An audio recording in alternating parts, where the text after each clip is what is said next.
নমস্কার বন্ধুরা, সকালে আমি একটি জলখাবার রেসিপি তৈরি করছি। এই রেসিপি নাম উত্তপম।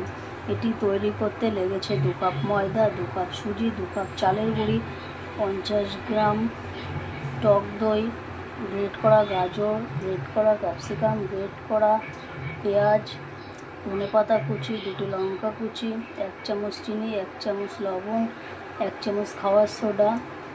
এটা দিয়ে আমি জল দিয়ে হালকা করে ব্যাটারটা তৈরি করেছি। তারপর ননস্টিকের কড়াইতে আমি এই ব্যাটারটাকে এইভাবে দিয়ে